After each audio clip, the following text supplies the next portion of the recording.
जंगल के पास एक पुरानी हवेली थी। वो बरसों पुरानी थी, लेकिन यहाँ पे कोई नहीं रह रहा था। गांव वालों का कहना था कि यहाँ से जब कोई शख्स गुजरता है तो उसको तरह तरह की आवाज़ें सुनाई देती हैं।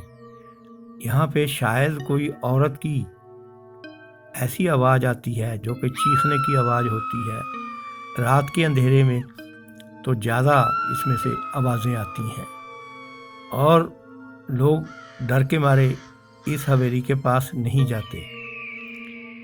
गांव का ही एक होनहार लड़का जो कि चाहता था कि मैं ज़रूर इस हवेली में जाऊंगा और पता करूंगा कि ये रहस्य क्या है और इसमें क्या छिपा है। दूसरे दिन वो लड़का हौसले और हिम्मत के साथ इस हवेली की तरफ चल पड़ा और उसने इस हवेली के अंदर का दृश्य देखा। जब वो एक खिड़की के पास पहुंचा तो उसने एक पुरानी तस्वीर देखी जिसमें एक महिला थी। अचानक उसकी आंखों के सामने एक परछाई प्रकट हुई। वो महिला की आत्मा थी। उसने कहा, ऐ लड़के, तुम इस हवेली में क्या करने आए हो? यहाँ पर बहुत लोग आए, वापस जिंदा नहीं गए। लड़का बोला, मैं जानना चाहता हूँ कि इस हवेली से इतनी भयानक आवाज़ें क्यों आती हैं। आत्मा ने कहा कि तुम मेरी कहानी सुनोगे क्या? दरअसल मैं अपने प्रेमी की तलाश में हूँ जो मुझे छोड़कर चला गया। मैं इससे बहुत प्यार करती थी, लेकिन किसी बात पर वो मुझसे रूठकर बहुत दूर किसी दूसरे गांव में चला गया है। मेरी मौत छत से नीचे गिरने से हो गई, लेकिन मेरी आत्मा आज भी अपना प्यार पाने के लिए दर दर भटक रही है।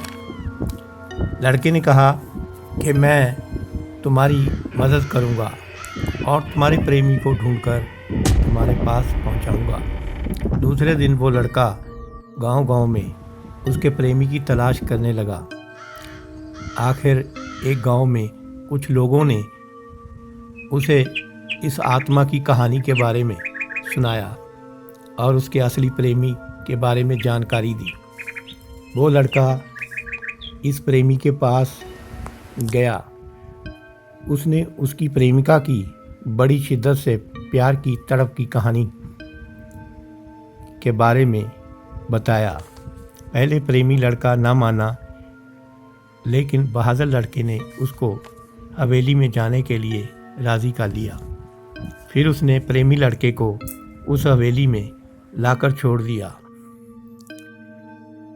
और वापस चला गया। बस इसी दिन से इस हवेली से चीखों की आवाज़ें आना बंद हो गईं और आत्मा शांत हो गई। हवेली अब सुनसान नहीं रही, वो प्रेम की कहानी का प्रतीक बन गई। कभी कभी प्यार और यादें हमें इस दुनिया से परे भी बांध सकती हैं। Thank you for watching my video.